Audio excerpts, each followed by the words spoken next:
बिस्मिल्लाहिर्रहमानिर्रहीम। अस्सलामु अलैकुम। क्रेज़ी बाइट अवारा एंड बुकर गैंग में एक दफ़ा फिर खुश आमदीद। आज मैं आपके लिए लाई हूँ टर्किश कबाब की रेसिपी। ये बहुत ही यमी बने थे। पहले मैंने बनाई, देखिए मैंने दो तरह से रैप किए थे और इसमें कौन कौन से मसाले जाएंगे आइए मैं आपको बताती हूँ, ठीक है जी। और एक बात और, पहले मैं ख़ुद ट्राई करती हूँ, ट्राई करने के बाद अगर वो चीज़ अच्छी बनती है तो फिर मैं आप लोगों के लिए वो रेसिपी ऑन एयर करती हूँ। ये मैंने पहले बनाए दो दफ़ा बनाने के बाद अब ये थर्ड टाइम मैंने बनाए हैं। ये बहुत ही मज़े के बने थे और इसमें क्या क्या इंग्रेडिएंट जाते हैं आइए मैं आपको बताती हूँ।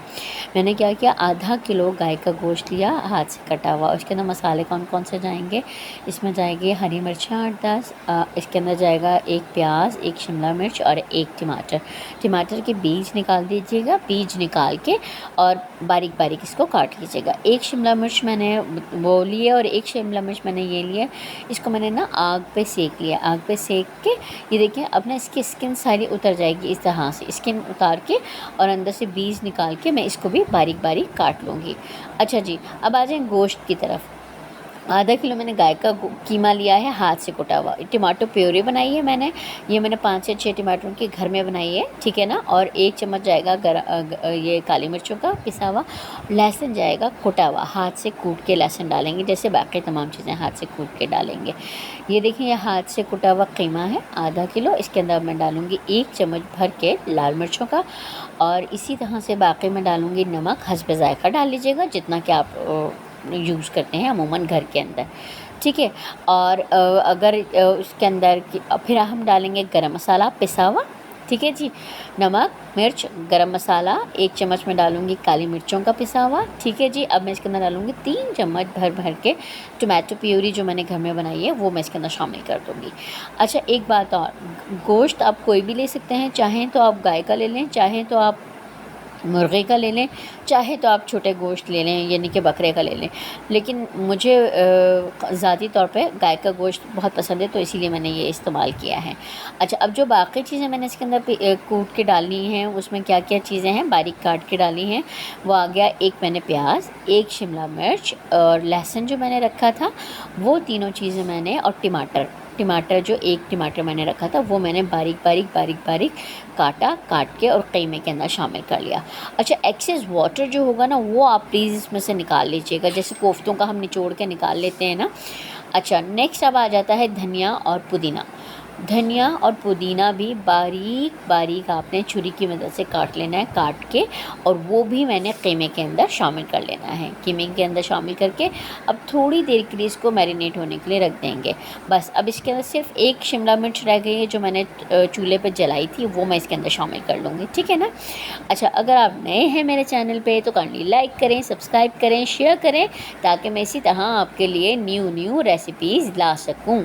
अच्छा ये देखिए मुझे शिमला मिर्च थी जो मैंने जलाई थी चूल्हे के ऊपर उसको भी मैंने बारीक बारीक काट लिया है और बारीक काटने के बाद वो मैं इसके अंदर कीमे के अंदर शामिल कर लूँगी बाकी तमाम मसालों के साथ। ये देखें जी, अब मैंने क्या किया, इसको अच्छी तरह से मिक्स किया। मिक्स करने के बाद अब मैं इसके 2 तरीक़े से इसको सर्व करूँगी, मैं आपको बताती हूँ कैसे।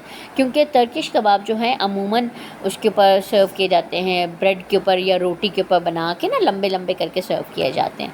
या तो आप पूरी रोटी के ऊपर एक बड़ी सी टिकिया बना के और रोटी के ऊपर रख के और तवे के ऊपर वो वाली साइड डालें जिसके ऊपर कीमा रखा हुआ है, समझ आ रही है बात, जिसके ऊपर कीमा रखा हुआ है उसको उसी तरफ से पकाएं ताकि आपकी कीमे की टिकिया पूरी पक जाए और उसको रोल कर लें। लेकिन मैंने क्या किया है, मैंने 2 तरीके से दूसरी तरह से सर्व किया है।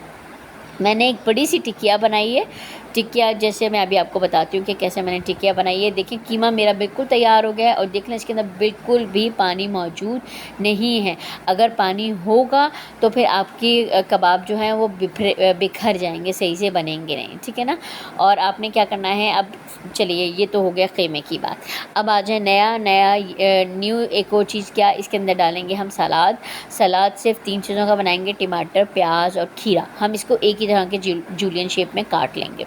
अच्छा जी ये आ गया तवा, तवे के ऊपर मैंने डाला देसी घी डाल के और ये देखें ये मैंने बड़ी सी एक टिकिया बना के, अच्छा आप चाहें तो लंबे भी सीखों के ऊपर बना के और उस तरह भी बना सकते हैं। तो रखना बहरहाल आपको रोटी के अंदर ही है, जो कि मैंने पहले ही चपातियाँ बना के रख ली हैं। अच्छा जी, अब ये देखें मैंने क्या किया, कबाब को दोनों तरफ से मैं सेकूँगी। और आप चाहें तो आप देसी घी में अगर नहीं बनाना चाहते तो ना बनाएं, लेकिन देसी घी में बनाने की वजह से इसका जायका बहुत अच्छा हो जाता है। हम मोस्टली चीज़ें जो हैं देसी घी में ही बनाते हैं। आप चाहें तो ऑयल में बना लें, आप चाहें तो डालडा में बना लें, आप चाहें तो चर्बी में बना लें, it's totally up to you. जो आपको सही लगता है आप उसी के अंदर बना लें, ठीक है ना। ये देखें एक तरफ से मेरा हो गया है, और इसको दबा दबा दबा के मत कीजिएगा, वरना इसके सारे जूसेस निकल जाएंगे। अब ये मेरा कबाब तैयार हो गया। अब मैं क्या करूँगी, जैसे वो लोग करते हैं ना, उसके ऊपर लगा के रोटी को उसी के ऊपर सीख के ऊपर सर्व करते हैं, इस तरीके से मैंने क्या किया, रोटी को डाला तवे के ऊपर जिसके ऊपर मैंने कबाब बनाया था, थोड़ा सा देसी घी डाला, रोटी मैंने उसके ऊपर थोड़ी सी घुमा ली। जो भी जायका होगा तवे के ऊपर वो सारा रोटी के ऊपर शिफ्ट हो जाएगा। फिर मैं क्या करूँगी, इसी के ऊपर कबाब सर्व कर दूँगी। ये देखिए ये वही वाली मेरी रोटी है जो मैंने अभी तवे के ऊपर घुमाई है। अब मैंने डाला कबाब डाल के लंबा लंबा मैंने फैला लिया, वो कबाब फैला के अब मैं इसके ऊपर डालूँगी सलाद में क्या क्या है, वही टमाटर, खीरा और प्याज, ये तीनों चीज़ें डाल के अब मैं इसको सर्व कर दूँगी। आप चाहें तो रोल बना के सर्व कर दें, जैसे ये मैं आपको बना के दिखा रही हूँ, ठीक है ना। इसी तरह से आप क्या करें, टमाटर, प्याज और खीरा डाल के दोनों तरफ से फ़ोल्ड कर दें। फ़ोल्ड करने के बाद आप इसके ऊपर यूँ करके ये देखें, ये आप इसके ऊपर ये खुल रहा है तो आप इसके ऊपर टूथपिक भी लगा सकते हैं। टूथपिक लगाएंगे तो ये सारा सील पैक हो जाएगा, ठीक है जी। अब ये हमने इसको बंद किया है और हमारा गर्मा गर्म टर्किश कबाब तैयार है। और यकीन करें इसकी बहुत ही ओरिजिनल और बहुत ही टेस्टी रेसिपी थी। हमें तो खा के बहुत मज़ा आया, आप लोग भी इंजॉय करें, खाएँ, बनाएं। और सेकंड मैंने क्या किया था, सारे कबाब इस तरह से लंबे लंबे करके बना लिए थे, चपातियाँ बना ली थी और साथ में ये मैंने सर्व कर दिया था।